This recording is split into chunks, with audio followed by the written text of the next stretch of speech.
Good morning IAS aspirants. नमस्कार। हमारे YouTube channel ए plus IAS academy में आपका बहुत बहुत स्वागत है।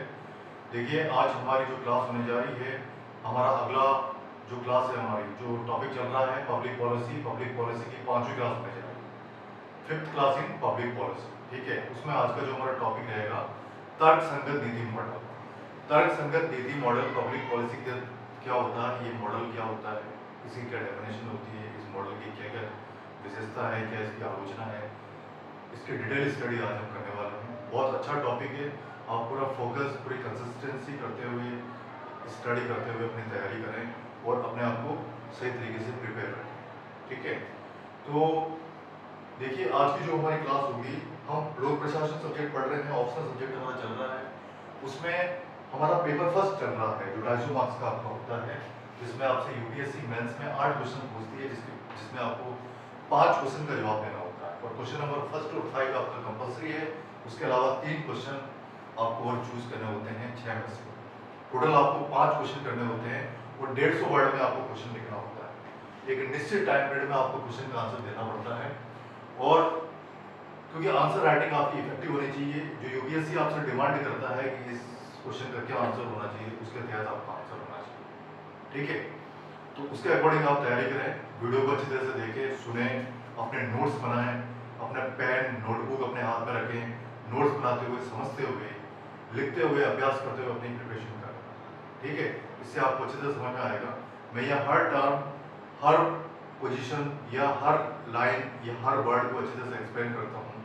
जहाँ आपको जो चीज़ समझाने की है वो चीज़ समझा देता हूँ, कोई भी चीज़ छोड़ता नहीं। ठीक है, तो आप लोग अच्छी तरह से प्रिपेयर करें, पूरा फोकस करें, अपनी मेंटालिटी को सही रखें और पूरी ईमानदारी, ऑनेस्टी से अपनी तैयारी करें। ठीक है, तो जो यूपीएससी आईएएस का जो एग्ज़ाम होता है, बहुत ही टफ एग्ज़ाम है, इंडिया का नंबर 1 एग्ज़ाम है, सिविल सर्विस का नंबर 1 एग्ज़ाम है हमारे देश का। और आज़ादी से पहले इसका नाम आईसीएस था, इंडियन सिविल सर्विस। उसके बाद में इसका एग्ज़ाम आईएएस, भारतीय प्रशासनिक सेवा ही इसका एग्ज़ाम का नाम है, इंडियन एडमिनिस्ट्रेटिव सर्विस एग्ज़ाम। वैसे इसको यूपीएससी कंडक्ट करता है और बहुत अच्छा एग्ज़ाम है। हर साल ये एग्ज़ाम प्री मेंस इंटरव्यू, इसका शेड्यूल फिक्स है। यूपीएससी कुछ समय पहले ही इसका एग्जामिनेशन कैलेंडर डिक्लेयर कर देता है और उसके बाद में ये एग्ज़ाम होता है। ठीक है, इस बार आपका आईएएस मेंस का एग्ज़ाम 22 अगस्त से स्टार्ट होने वाला है, 22 अगस्त 2025। उसके लिए अपना आपको प्रिपेयर करें। ठीक है, तो हम स्टार्ट करते हैं तर्क संगत नीति मॉडल। देखिए, लोक प्रशासन जो सब्जेक्ट है आईएएस मेंस के हिसाब से बहुत ही इंटरेस्टिंग सब्जेक्ट है। वैसे बहुत से ऑप्शन सब्जेक्ट होते हैं, एक ऑप्शन सब्जेक्ट आपको चूज करना होता है, लेकिन जिन कैंडिडेट ने लोक प्रशासन ऑप्शन सब्जेक्ट चूज किया है उनके लिए ये क्लास बहुत ही इंपॉर्टेंट है। ठीक है, बहुत अच्छी तरह से मैं क्लास में हर चीज़ एक्सप्लेन करता हूँ, इसलिए आप वीडियो को अच्छी तरह से देखें, सुने और उसके बाद में अपनी प्रिपरेशन करें। ठीक है, देखिए, हम आज पब्लिक पॉलिसी के तहत तर्क संगत मॉडल क्या होता है उसके ऊपर क्लास डालेंगे। तर्क संगत मॉडल के बारे में स्टडी करेंगे कि तर्क संगत मॉडल एक्चुअली में होता है क्या, उसकी डेफिनेशन क्या होती है और उसमें कौन कौन सी विशेषता होती है, क्या इसकी आलोचना होती है, इसके बारे में हम डिटेल स्टडी करेंगे। तो आप लोग यूपीएससी के हिसाब से तैयारी कर रहे हैं, तो इतना भी नहीं कि यूपीएससी में कोई हमें किसी सब्जेक्ट की प्रिपरेशन करने के लिए उसमें हमें रिसर्च करना है। जो हमारा सिलेबस है, आप सिलेबस लेके बैठिए, सिलेबस के अकॉर्डिंग ही मैं यहाँ पढ़ा रहा हूँ और सिलेबस के अकॉर्डिंग ही हमें प्रिपरेशन करनी है, सिलेबस के अकॉर्डिंग हमें तैयारी करनी है, हमें उस पर पीएचडी रिसर्च नहीं करना। जो सिलेबस के अंदर पूछा गया है, जो सिलेबस के अकॉर्डिंग है, उसके अकॉर्डिंग सब कुछ उसमें आ जाना चाहिए बैठ, उसके अकॉर्डिंग हमें अपनी तैयारी करनी है। ठीक है, तो आज का जो सबसे पहला पॉइंट है आपका, तर्क संगत नीति मॉडल से तात्पर्य है कि नीति निर्माण में इष्टतम विकल्प का चुनाव करना। देखिए, तर्क संगत नीति मॉडल में नीति निर्माण में इष्टतम यानी पॉलिसी मेकिंग में इष्टतम नीति, इष्टतम विकल्प का चुनाव करना। अब ये देखो, इष्टतम विकल्प क्या होता है, इसको हम आगे समझते हैं कि एक्चुअल में इष्टतम विकल्प होता क्या है, इसको हम आगे समझते हैं। इसमें क्या बताया गया है, ये मॉडल नीति निर्माण में तर्क संगत आधारों पर उपलब्ध नीति विकल्पों में से सर्वश्रेष्ठ नीति विकल्प के चुनाव पर बल देता है। यह मॉडल क्या करता है, तर्क वितर्क जो होते हैं, जैसे कोई भी एक टॉपिक दे दिया या कोई भी आपको एक स्टेटमेंट दे दिया, उसके ऊपर लोग तर्क वितर्क करते हैं, यानी अपने अपने विचार करते हैं। तर्क वितर्क एक तरह से बहस होती है, पक्ष विपक्ष के ऊपर पॉजिटिव नेगेटिव जो उसके विचार रखते हैं, उसी को तर्कसंगत मॉडल के नाम से जाना जाता है। तो इसमें इस बात पर जोर दिया गया है कि ये मॉडल नीति निर्माण में तर्कसंगत आधार पर उपलब्ध नीति विकल्पों, जो तर्कसंगत के आधार पर जो उपलब्ध नीति विकल्प है उसमें से सर्वश्रेष्ठ नीति विकल्प को चुनना है। यानी तर्कसंगत के आधार पर जो भी नीति विकल्प निकल के सामने आते हैं उसमें से सर्वश्रेष्ठ नीति विकल्प को चुनना है, सबसे श्रेष्ठ नीति विकल्प को चुनना है, सबसे श्रेष्ठ पॉलिसी ऑप्शन को चुनना है और उसके बाद उसके ऊपर फोर्स देना। ठीक है, ये इसमें ये बताया गया। ठीक है, नेक्स्ट आगे रॉबर्ट हैमन। देखिए रॉबर्ट हैमन कौन है, क्या है, इनका जन्म कब हुआ था, ये हुआ कहाँ नहीं हुआ था, इनकी शिक्षा क्या थी, इससे आपको कोई मतलब नहीं है। आपको सिर्फ इस नाम से मतलब है कि रॉबर्ट हैमन लोक प्रशासन के एक प्रख्यात विद्वान है। उनके अनुसार उन्होंने क्या कहा है उसको आप देखिए। रॉबर्ट हैमन ने क्या कहा है, तर्कसंगत नीति वह है जो शुद्ध मूल्य प्राप्ति के अधिकतमीकरण के लिए बनाई जाती है। यानी तर्कसंगत वह नीति है जो शुद्ध मूल्य प्राप्ति के लिए बनाई जाती है, यानी जहां पर शुद्ध मूल्य नीति का अधिकतम उपयोग होता है, तर्कसंगत नीति वही है। रॉबर्ट हैमन ने यही कहा। ठीक है, नेक्स्ट आगे थॉमस डाई। थॉमस डाई भी लोक प्रशासन के प्रख्यात विद्वान है, ये नाम पहले भी आ चुका है। देखिए थॉमस डाई के अनुसार उन्होंने क्या कहा है, तर्कसंगत मॉडल के आधार पर तर्कसंगत को दक्षता के बराबर माना है। देखिए तर्कसंगत को एज ए कैपेबिलिटी, दक्षता, आपकी स्किलफुलनेस, आपकी स्किल क्या है, दक्षता क्या है, आपकी कैपेबिलिटी क्या है, आपकी एबिलिटी क्या है, उसके अकॉर्डिंग उन्होंने इस मॉडल को माना है। ठीक है, नेक्स्ट आगे उन्होंने कहा है कि वही नीति तर्कसंगत है जो सबसे अधिक दक्ष है। बिल्कुल वही नीति तर्कसंगत है, वही नीति तर्क योग्य है जो सबसे अधिक दक्ष है। दक्ष का मतलब सबसे अधिक योग्य है, सबसे अधिक कैपेबल है, सबसे अधिक एबल है, वही नीति तर्कसंगत है। ठीक है, अब देखिए आईएएस मैथ्स में जो आपका टॉपिक चल रहा है आज का, पब्लिक पॉलिसी 5, जो तर्कसंगत नीति मॉडल है, इसको मैं पढ़ा रहा हूँ आपको। तो तर्कसंगत नीति मॉडल से रिलेटेड भी आपके आईएएस मैथ्स में क्वेश्चन आ सकता है, बहुत ही इंपॉर्टेंट टॉपिक है कि तर्कसंगत नीति मॉडल क्या होता है, इसको एक्सप्लेन कीजिए। ठीक है, ये क्वेश्चन आपका आईएएस मैथ्स में पूछा जा सकता है, इसलिए आप लोग विशेष फोकस करते हुए इसको तैयार करें। ठीक है, अब देखिए इसमें आगे क्या बताया गया है, सिविल सर्विस। देखिए एक बात बता देता हूँ मैं आपको, सिविल सर्विस का जो एग्जामिनेशन है बहुत ही मतलब हमारे देश का नंबर 1 एग्जाम है। इसे सिविल एस्पिरेंट्स मिलते हैं, हमें एडमिनिस्ट्रेटर मिलते हैं, ब्यूरोक्रेट मिलते हैं, ऑल इंडिया लेवल का एग्जामिनेशन है ये और काफ़ी इफेक्टिव एग्जाम है।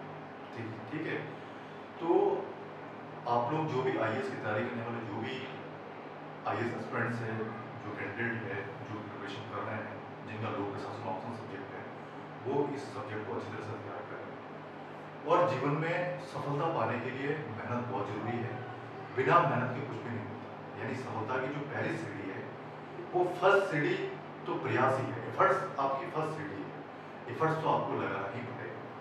ठीक है, मेहनत तो आपको करनी ही पड़ेगी। 99% मेहनत होती है, 1% आपके, अगर आप गॉड को मानते हैं तो गॉड का भी उसमें रहता है, आपका एग्जामिनेशन में सक्सेस करने के लिए वो आपको पूरी हेल्प करते हैं। लेकिन फर्स्ट प्रायोरिटी आपको मेहनत को ही देनी पड़ेगी। बिना मेहनत किए कोई भी चीज़ हम प्राप्त नहीं कर सकते। मेहनत, हार्डवर्क वो हमें करना ही पड़ेगा। आप क्वांटिटी नहीं क्वालिटी पर ऊपर ध्यान दें। ये नहीं कि मैं इतने घंटे पढ़ता हूँ, क्वालिटी बेस आप स्टडी करें। क्वालिटी बेस अगर आप स्टडी करेंगे तो आपको सफलता अवश्य मिलेगी। ठीक है, अब देखिए इसमें आगे क्या बताया गया है, कोई भी नीति तर्कसंगत तभी कही जा सकती है जब तक प्रभावी हो। यानी तर्कसंगत नीति किसको कह सकते हैं, उस नीति को हम तर्कसंगत नीति कह सकते हैं कि वो जब तक वो नीति प्रभावी हो उसको हम तर्कसंगत नीति कह सकते हैं। अगर वो प्रभावी नहीं है, इफेक्टिव नहीं है, तो उसको हम तर्कसंगत नीति नहीं कह सकते। यानी वो इफेक्टिव होनी चाहिए, प्रभावी होनी चाहिए। और प्रभाविकता का मूल्यांकन करते समय सभी प्रकार के सामाजिक, आर्थिक, राजनीतिक मूल्यों की प्राप्ति को ध्यान में रखकर बनाई जाती है। देखिए प्रभावी कैसे हो, तर्कसंगत नीति प्रभावी कैसे हो, प्रभावी का मूल्यांकन अगर हम उसका एग्जामिनेशन करें, उसका इंस्पेक्शन करें, तो उसमें ये सारी चीजें आनी चाहिए। देखो सामाजिक, सोशल पॉइंट ऑफ व्यू, राजनीतिक पॉइंट ऑफ व्यू, या सामाजिक, आर्थिक और राजनीतिक, 3 पॉइंट ऑफ व्यू, अगर ये 3 पॉइंट उसमें इन्वॉल्व है, सोशल, इकोनॉमिक नंबर 2 और number 3 political point of view, ये जो मूल्य अगर उसमें है तो वो इफेक्टिव होगी इनको ध्यान में रखकर ही उसका मूल्यांकन किया जाना चाहिए कि ये नीति तर्क संगत नीति है या नहीं। ठीक है, इसके ऊपर आप विशेष फोकस रख के और विशेष फोकस करें। ठीक है, लाभ हानि से प्राप्त उन मूल्यों की अधिकतम वृद्धि ही विवेकशील नीति निर्माण है। देखिए, लाभ हानि से प्राप्त उन मूल्यों की अधिकतम वृद्धि ही विवेकशील नीति निर्माण। देखिए, कोई भी नीति होती है उससे लाभ और हानि दोनों चीजों में मिलती है। अब किससे लाभ मिल रहा है, किससे हानि मिल रही है, तो लाभ और हानि से प्राप्त लाभ अधिकतम वृद्धि, लाभ और हानि के मैटर को छोड़कर जो अधिकतम वृद्धि है, मैक्सिमम उसमें जो वृद्धि है वही विवेकशील नीति निर्माण है। मैक्सिमम वृद्धि ही विवेकशील नीति निर्माण है। इस बात को आपको अच्छे से समझना। ठीक है, नेक्स्ट अतः विवेकशील नीति निर्माण में मूल्य समस्या को परिभाषित किया जाता है। देखिए, विवेकशील जो नीति निर्माण है, ये जो वर्ड है विवेकशील नीति निर्माण यानी विवेक से जो काम लिया जाता है उसमें मूल समस्या को परिभाषित किया जाता है। विवेकशील नीति निर्माण में एक्चुअली हम जब विवेकशील नीति निर्माण करते हैं तो एक्चुअली में उसके रूट प्रॉब्लम क्या है, मूल समस्या क्या है, उसको शॉर्ट आउट किया जाता है। पहले उसको परिभाषित किया जाता है, मूल समस्या को ध्यान में रखकर मूल समस्या को अपना कर उसको शॉर्ट आउट किया जाता है, उसके बाद में नीति का निर्माण किया जाता है। ये बात आप जिस रूप से ध्यान रखें। ठीक है, अब देखिए आगे, समस्या के समाधान के संदर्भ में सारे विकल्पों का विकास किया जाता है। देखिए, कोई भी नीति आ गई, नीति से रिलेटेड कोई भी समस्या आ गई, अगर उस समस्या का हम समाधान निकालते हैं, उस समाधान के संदर्भ में कोई काम करते हैं, तो उसमें जो सारे विकल्प हैं, जितने भी ऑप्शंस हैं, सारे विकल्पों का विकास किया जाता है। यानी जितने जितने एफर्ट्स अपन लगा सकते हैं, जो जो भी ऑप्शन होते हैं, उन ऑप्शन को इन्वॉल्व करके फिर उस समस्या का समाधान किया जाता है, फिर इस नीति को सही तरीके से इंप्लीमेंट किया जाता है। ठीक है, अब देखिए, समस्या के समाधान के संदर्भ में कई सारे विकल्पों का विकास किया जाता है, क्योंकि समस्या के समाधान के संदर्भ में बहुत सारे विकल्प होते हैं, बहुत सारे विकल्पों का विकास किया जाता है, बहुत सारे विकल्पों का उसमें इन्वॉल्व किया जाता है। अलग अलग इफेक्ट्स, अलग अलग विचारधारा, अलग अलग प्रख्यात विद्वान इसमें अपने अपने विचार रखते हैं। जब तक जाके लास्ट में एक नीति फाइनल होती है, फिर उस नीति का इंप्लीमेंट होता है, फिर उस नीति का विकास होता है। ठीक है, देखिए, हम तर्क संगत नीति मॉडल पढ़ रहे हैं, जो बहुत अच्छा टॉपिक है आपका, बहुत अच्छा टॉपिक चल रहा है इसके ऊपर। अब देखिए आगे से क्या बताया गया है, और प्रत्येक विकल्प के परिणामों का सूक्ष्म विश्लेषण करते हुए प्राथमिकता के आधार पर सर्वोत्तम विकल्प का चयन किया जाता है। देखिए, बहुत सारे विकल्प होते हैं नीति निर्माण, तर्क संगत नीति मॉडल के तहत बहुत सारे विकल्प होते हैं, बहुत सारे ऑप्शन होते हैं। तो उसमें से सर्वोत्तम यानी जो भी ऑप्शन होते हैं उनका विश्लेषण करते हुए सर्वोत्तम नीति निर्माण के लिए जो सर्वोत्तम ऑप्शन होता है उसको प्राथमिकता दी जाती है और उसका चयन किया जाता है। सर्वोत्तम ऑप्शन को प्राथमिकता दी जाती है और सर्वोत्तम ऑप्शन का चयन किया जाता है। इसके बाद नीति की जो क्रियान्वयन है, प्रक्रिया है, और उसकी प्रभावी मॉनिटरिंग अच्छी होनी चाहिए। देखिए, इसके बाद क्या होना चाहिए तर्क संगत नीति मॉडल में, एक तो जो क्रियान्वयन प्रक्रिया है, इम्प्लीमेंटेशन प्रोसेस है, ठीक है, ये आपका इफेक्टिव होना चाहिए और मॉनिटरिंग इफेक्टिव होना चाहिए। ये दो चीजें बहुत इफेक्टिव होनी चाहिए। फर्स्ट आपका जो इम्प्लीमेंटेशन प्रोसेस है, सेकंड जो आपका मॉनिटरिंग है, ये दोनों बहुत ही इफेक्टिव होना चाहिए किसी भी पॉलिसी मेकिंग में। तर्क संगत नीति मॉडल के तहत क्रियान्वयन प्रक्रिया और मॉनिटरिंग दोनों बहुत इफेक्टिव होना चाहिए। ठीक है, नेक्स्ट, तर्क संगत मॉडल की सफलता मूल समस्या की पहचान, मूल्यों की पर्याप्त जानकारी, विकल्पों के निर्माण के लिए सूचना, प्रबंधन व्यवस्था, वैकल्पिक निर्णयों के लिए विश्लेषण व्यवस्था और सही विकल्प के चयन पर निर्भर करता है। अब देखिए, तर्क संगत जो नीति मॉडल है वो किन किन बातों पर निर्भर करता है, इसके ऊपर अपन प्रकाश डालते हैं। जो तर्क संगत मॉडल है, तर्क संगत मॉडल की सफलता, तर्क संगत जो मॉडल है उसकी सफलता या उसकी सक्सेस हमें कब मिलेगी, उसके कुछ आधार है। जैसे सबसे पहले तो यह है कि मूल समस्या की पहचान। इसके अंतर्गत कोई भी आप नीति इंप्लीमेंटेशन करते हैं या नीति निर्माण करते हैं तो उसमें मूल समस्या क्या है, मूल समस्या क्या आ रही है, उसकी मूल समस्या की पहचान करना आना चाहिए आपको। नंबर 2, मूल्यों की प्राप्त जानकारी, जो उसके अंदर मूल्य है उसकी आपको प्राप्त जानकारी, पर्याप्त जानकारी होनी चाहिए, यानी मूल्यों की आपको संपूर्ण जानकारी होनी चाहिए कि कौन कौन से मूल्य इसमें शामिल किए गए। तीसरा, विकल्पों के निर्माण के लिए सूचना, जो आपके ऑप्शन दिए गए हैं उनके निर्माण के लिए आपके पास क्या क्या इंफॉर्मेशन है, जो ऑप्शन आपको दिए गए उनके निर्माण के लिए आपके पास क्या क्या ऑप्शन है, उसकी सारी जानकारी आपको होनी चाहिए। ठीक है। नेक्स्ट आपकी जो मैनेजमेंट अरेंजमेंट है, फोर्थ नंबर, वो आपका कैसा क्या है, मैनेजमेंट अरेंजमेंट आपका सही होना चाहिए। फिर वैकल्पिक निर्णयों के लिए, वैकल्पिक निर्माण के लिए जो विश्लेषण व्यवस्था है वो आपकी सही होनी चाहिए। जो वैकल्पिक निर्माण है उसके लिए विश्लेषण व्यवस्था आपकी बिल्कुल सही होनी चाहिए, ठीक है। और सही विकल्प के चयन पर निर्भर करता है। ये सब बातें सही विकल्प के चयन पर निर्भर करता है। अगर ये सारी बातें आप इन्वॉल्व करोगे उसमें, नीति निर्माण और नीति इम्प्लीमेंटेशन में, तो बिल्कुल आप सही विकल्प का चयन करोगे और सही विकल्प का आपका चयन हो पाएगा, ठीक है। तर्क संगत नीति मॉडल क्या होता है, उसकी क्या डेफिनेशन होती है, इसकी क्या विशेषता होती है, कौन कौन सी बातें इसमें शामिल होती है, वो सब हमने देखा। वो तो हो गया आपका कंप्लीट। अब एक जो नया टॉपिक है इसमें आगे कि तर्क संगत नीति मॉडल जो है उसकी क्या क्या आलोचना है, किस तरह से ये आलोचना है, किन नीति निर्माण के तहत किन आधारों पर इसकी आलोचना की जाती है, उसके ऊपर अपन प्रकाश डालते हैं और स्टेप बाय स्टेप इसकी स्टडी करेंगे, ठीक है। वन बाय वन हम पढ़ेंगे कि इसकी क्या क्या आलोचना है, क्या फॉल्ट है इसमें, क्या कमी, ठीक है। अब देखिए इसमें सबसे पहली बात कि समाज के मूल्यों के विषय में परस्पर विरोधी विचार करते हैं। जो हमारे समाज के कई मूल्य होते हैं, कई बातें शामिल होती है, उसमें परस्पर विरोधी विचार होते हैं। समाज में एक दूसरे के प्रति विरोधी विचार होते हैं, एक दूसरे का विरोध करते हैं। जैसे कोई भी बात आ गई तो वो एक दूसरे का विरोध करते हैं। विरोध करने से आप तर्क संगत नीति मॉडल में सही तरीके से काम नहीं कर पाएंगे, कि ये सबसे बड़ी कमी मानी जाती है, ये इसका आलोचक पॉइंट होता है, ठीक है। अब देखिए तर्क संगत नीति मॉडल की क्या क्या आलोचना है उसके बारे में हम पढ़ रहे थे। ये भी आपके यूपीएससी मेंस, आईएएस मेंस लोक प्रशासन के पेपर फर्स्ट में आपके ये क्वेश्चन आ सकता है कि तर्क संगत मॉडल की क्या क्या आलोचना है, उसके ऊपर प्रकाश डालें, ठीक है। बिल्कुल ये क्वेश्चन बहुत इंपॉर्टेंट है और ये आपके आईएएस मेंस में ये क्वेश्चन आ सकता है, इसलिए पूरी तरह से इसके जो आलोचनात्मक पॉइंट है उनके ऊपर पूरी तरह से अपना फोकस करते हुए आप तैयार करें, अच्छी तरह से पढ़ें, ठीक है। अब देखिए इसमें क्या बताया गया है, अतः मूल्य पर एकमत प्राप्त करने में कठिनाई होती है। बिल्कुल अगर हमारे विचारों में स्पष्टता नहीं है तो हम मूल्य पर एकमत नहीं हो सकते हैं, किसी एक बात पर नहीं हो सकते हैं, एक बात को फिक्स नहीं कर सकते, उस एक बात को फिक्स करने में कठिनाई आती ही आती है। अगर एकमत नहीं है, अलग अलग विचार है, एकमत नहीं है, तो उसमें कठिनाई आती है, ठीक है। नेक्स्ट, तर्क संगत निर्णय करना बहुत कठिन कार्य है, बिल्कुल सही बात है। देखिए कोई भी नीति है, नीति का टॉपिक हमने दे दिया, उसके ऊपर तर्क संगत बात होती है, तो तर्क संगत निर्णय करना बहुत ही कठिन कार्य है।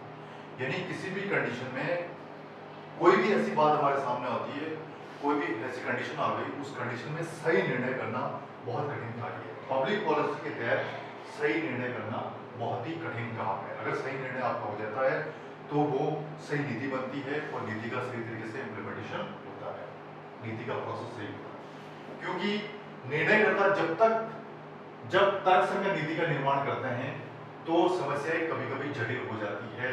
जो निर्णयकर्ता, जो निर्णय लेने वाले जो लोग होते हैं, निर्णय लेने वाले लोग जब तर्क संगत नीति जो होती है उसका निर्माण करते हैं, तो तर्क संगत नीति का निर्माण करते समय जब प्रॉब्लम आती है तो कई बार समस्या इतनी जटिल हो जाती है कि हम सही तरीके से निर्णय नहीं ले सकते हैं।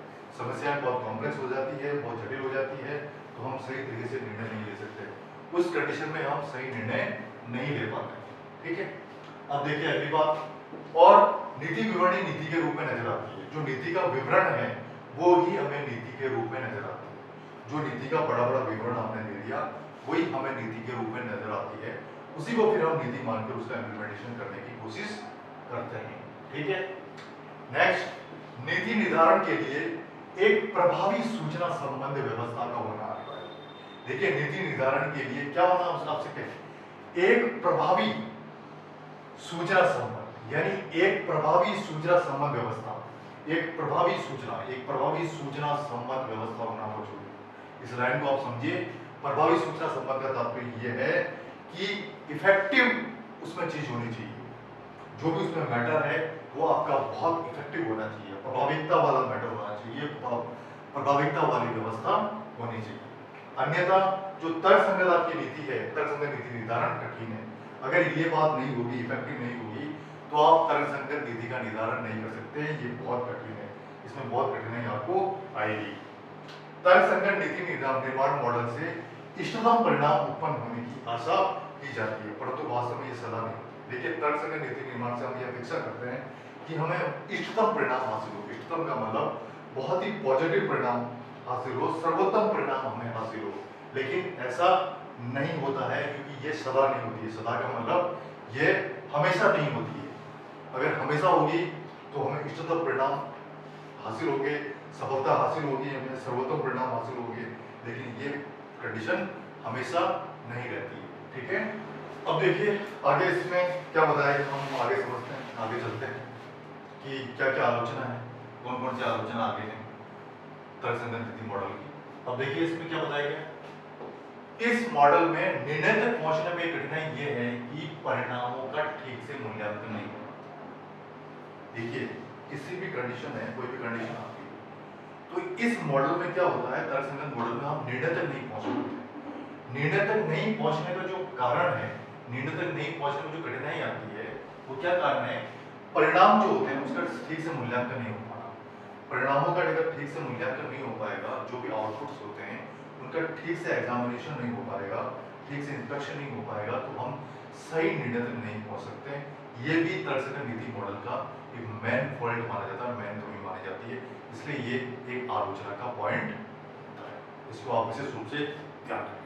ठीक है, नेक्स्ट आगे, इस प्रतिमान के अनुसार सरकार द्वारा जिस विकल्प का चयन किया जाता है उसकी प्रकृति सर्वोत्तम होती है। देखिए इस प्रतिमान के अनुसार सरकार द्वारा जिस विकल्प का चयन किया जाता है, इसको आधार मानकर सरकार द्वारा जिस विकल्प का चयन किया जाता है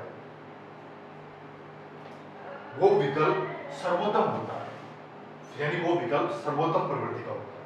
यानी इसको आधार मानकर सरकार द्वारा जिस विकल्प का चयन किया जाता है वो विकल्प सर्वोत्तम होता है। इस बात का विशेष रूप से ध्यान रखें। अतः ऐसी जाति के माध्यम से समाज में क्रांतिकारी परिवर्तन होना स्वाभाविक है। देखिए ऐसी जाति के माध्यम से, इस तरह की स्पीशीज के माध्यम से समाज में क्रांतिकारी परिवर्तन होना स्वाभाविक है। क्रांतिकारी परिवर्तन समाज में आना ही आना है और ये भी इसकी आलोचना का पॉइंट माना जाता है। अगर किसी नीति से रिलेटेड कोई क्रांति आती है, कोई विवाद उत्पन्न होता है, नीति सही तरीके से इंप्लीमेंट नहीं हो पाती और ऐसा होना स्वाभाविक है, ऐसा होता ही होता है, तो ये भी एक आलोचना का मेन पॉइंट माना जाता है। परंतु इसके एकाएक परिवर्तन में प्रतिरोध की संभावना बढ़ जाती है। देखिए एकाएक परिवर्तन में प्रतिरोध यानी उसका विरोध होना स्वाभाविक है, प्रतिरोध की संभावना इसमें बढ़ जाती है। सबसे मेन बात, मेन टास्क, ठीक है, इसमें प्रतिरोध की संभावना बढ़ जाती है, एक दूसरे का विरोध करने की संभावना बढ़ जाती है। ऐसी कंडीशन यह आपातकालीन परिस्थितियों में उपयोगी नहीं है। ये इस तरह की जो व्यवस्था है, अगर किसी समय आपातकालीन परिस्थिति आ जाती है, कोई भी नीति निर्माण के समय या नीति से इम्प्लीमेंटेशन करते समय कोई भी ऐसी इमरजेंसी कंडीशन आ जाती है, इमरजेंसी कंडीशन अगर आ जाती है तो उस समय ये जो व्यवस्था मैंने बताई है ये उपयोगी नहीं है, यूजफुल नहीं है। तो ये भी एक मेन पॉइंट माना जाता है, मेन आलोचना का पॉइंट माना जाता है। ठीक है, नेक्स्ट, क्योंकि इस अवस्था में समय कम होता है, ये जो कंडीशन होती है इस तरह की स्टेज में समय का अभाव होता है, टाइम मैनेजमेंट सही नहीं होता, समय बहुत कम होता है। समय बहुत कम होने से ये नीति सही तरीके से इंप्लीमेंट नहीं हो पाती और इसमें आपातकालीन व्यवस्था भी उत्पन्न हो सकती है और उस कंडीशन में ये उपयोगी नहीं है क्योंकि इसमें समय बहुत कम होता है। ठीक है, अब देखिए आगे क्या बताया गया इसमें, और नीति निर्माण में कई मुद्दे होने के कारण किसी एक मुद्दे पर विश्लेषण हेतु समय सीमित होता है। देखिए नीति निर्माण करते समय, पॉलिसी मेकिंग करते समय कई प्रकार के मुद्दे हमारे सामने होते हैं, कई प्रकार के मुद्दे होते हैं, कई तरह की कंडीशन होती है। उस कंडीशन में किसी एक मुद्दे पर विश्लेषण करने के लिए, किसी एक मुद्दे को सिलेक्ट करके उस पर एनालिसिस करने के लिए, उस पर विश्लेषण करने के लिए समय का अभाव होता है, पर्याप्त समय नहीं होता है। पर्याप्त समय नहीं होता है तो हम सही तरीके से टाइम नहीं दे पाते हैं, क्योंकि टाइम होना भी बहुत जरूरी है। तो ये भी एक आलोचक पॉइंट माना जाता है तर्कसंगत। ठीक है, इसको आप विशेष रूप से ध्यान रखें। अब देखिए आगे क्या बताया गया इसमें, इस मॉडल में नीति निर्माताओं को तर्कसंगति के आधार पर निर्णय करने हेतु अभिप्रेरित नहीं किया जाता, मोटिवेट नहीं किया जाता। ठीक है, क्योंकि इसमें क्या होता है कि इस मॉडल में जो नीति निर्माता होते हैं, जो पॉलिसी मेकिंग में जो लोग शामिल होते हैं, उस समय उन लोगों को पॉलिसी मेकिंग के लिए अभिप्रेरित नहीं किया जाता, मोटिवेट नहीं किया जाता। जब तक मोटिवेट आप सही तरीके से नहीं करोगे तो पॉलिसी मेकिंग सही नहीं हो पाएगा इस मॉडल के तहत। तो ये भी एक मैन फॉल्ट, मैन कमी मानी जाती है। देखिए, सरकार का जो मैन काम होता है जनहित, वो जनहित के ऊपर ध्यान नहीं दे पाती, अपने ही लाभों के ऊपर ध्यान देते हैं लोग निर्माता। तो इसमें ये भी एक मैन फॉल्ट माना जाता है, मैन आलोचक पॉइंट माना जाता है। यानी जनहित का जो काम होना चाहिए, जनता के कल्याण के जो काम होना चाहिए, उसके स्थान पर अपने ही लाभों का अधिकरण का ध्यान दिया जाता है। यानी एक तरह से सेल्फिश की भावना हो जाती है। ठीक है, जैसे अब उदाहरण के तौर पर अगर अपन देखें, जैसे शक्ति है, हैसियत है, धन है, ये दो तीन चीजें इसमें बताई गई है। अगर हम शक्ति का प्रयोग करते हैं, धन का प्रयोग करते हैं, या कोई हैसियत उसमें बताई जाती है, तो इसमें ये सब जनहित के स्थान पर, इस धन को रिलेटेड भी जनहित के स्थान पर ध्यान दिया जाना चाहिए, लेकिन इसमें वो अपने ही लाभ के ऊपर ध्यान देते हैं। तो ये एक आलोचक पॉइंट माना जाता है। अब देखिए,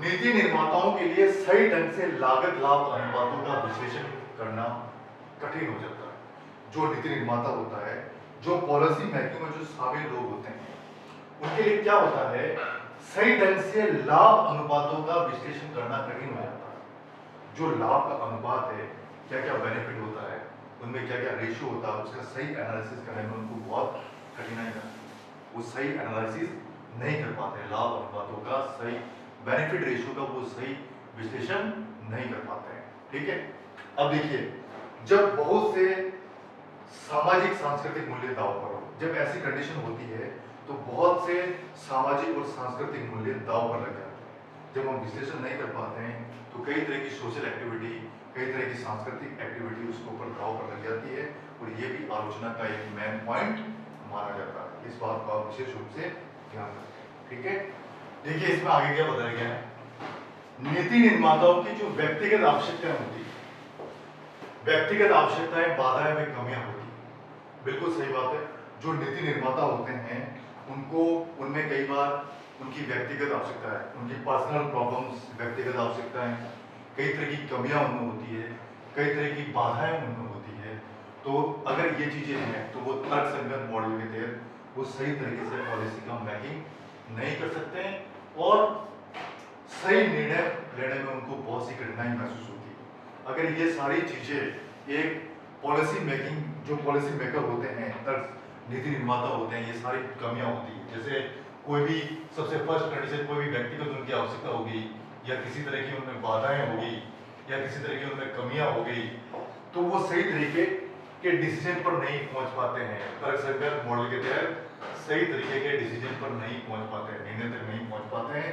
तो ये भी एक मैन फॉल्ट माना जाता है। यानी मैन फॉल्ट एक क्रिटिसाइज का पॉइंट बनता है, आलोचना का पॉइंट बनता है। इसको आप विशेष रूप से ध्यान रखें। ठीक है, अब देखिए आगे, तर्कसंगत नीति निर्माण के लिए नीति विकल्पों में कठोर चयन करने की आवश्यकता होती है। देखिए, तर्कसंगत नीति निर्माण में क्या होता है, जो भी हमारे पास ऑप्शन होते हैं, उस एक सही ऑप्शन, नीति के लिए एक सही ऑप्शन का चुनाव करना वो भी काफी कठिन होता है। सही ऑप्शन का चुनाव करने की हमारे अंदर एबिलिटी होनी चाहिए, कठोर चयन करने की आवश्यकता होती है, ये मस्ट है, लेकिन ये नहीं हो पाता, यह नहीं हो पाता। तो ये भी एक आलोचना का मेन पॉइंट माना जाता है। इस बात को आप विशेष रूप से ध्यान रखें। ठीक है, नेक्स्ट, लेकिन सभी संभव विकल्प और सूचना इकट्ठा करने में अंतर्निहित समय में लागत सहित प्रत्येक विकल्प के परिणामों की जानकारी होना आवश्यक है। अब देखिए, इसमें क्या कंडीशन होती है, सही विकल्प का चयन करने के लिए, सही सूचना एकत्रित करने के लिए अंतर्निहित, यानी इंटरनली, गुप्त रूप से आपका विचार विमर्श होना चाहिए, सही तरीके से आपके परिणामों की जानकारी होना आवश्यक है कि ये नीति हम बनाएंगे, इसका क्या परिणाम हमें निकल के हमारे सामने आएगा। फ्यूचर एस्टिमेटेड बात होनी चाहिए, फ्यूचर का भी इसमें ध्यान रखा जाना चाहिए, लेकिन ये नहीं हो पाता। ये भी एक आलोचना का एक मेन पॉइंट माना जाता है। तो ये तो हो गई आपके तर्कसंगत मॉडल की क्या क्या आलोचना है, सारी आलोचना को मैंने प्रकाश डाला, अच्छी तरह से आपको समझाया, आपको अच्छी तरह से समझ में आ गया होगा। अगर आपने अच्छी तरह से फोकस करते हुए वीडियो को देखा होगा तो बिल्कुल आपको डेफिनेट अच्छी तरह से समझ में आया होगा। अब देखिए अगला एक न्यू टॉपिक आया है, अभिजातीय वर्ग प्रतिमान। यह है न्यू टॉपिक, इसी के अंदर है न्यू टॉपिक अभिजातीय वर्ग प्रतिमान। अब देखिए अभिजातीय वर्ग प्रतिमान का क्या तात्पर्य है, इसको समझिए। लोक नीति निर्माण में अभिजातीय वर्ग की पसंदगी को यह महत्व दिया जाता है। देखिए लोक नीति निर्माण के लिए पॉलिसी मेकिंग में अभिजातीय वर्ग को पसंदगी का महत्व दिया जाता है, अभिजातीय वर्ग को महत्व दिया जाता है। अब देखिए अभिजातीय वर्ग क्या होता है, इसको हम आगे समझते हैं।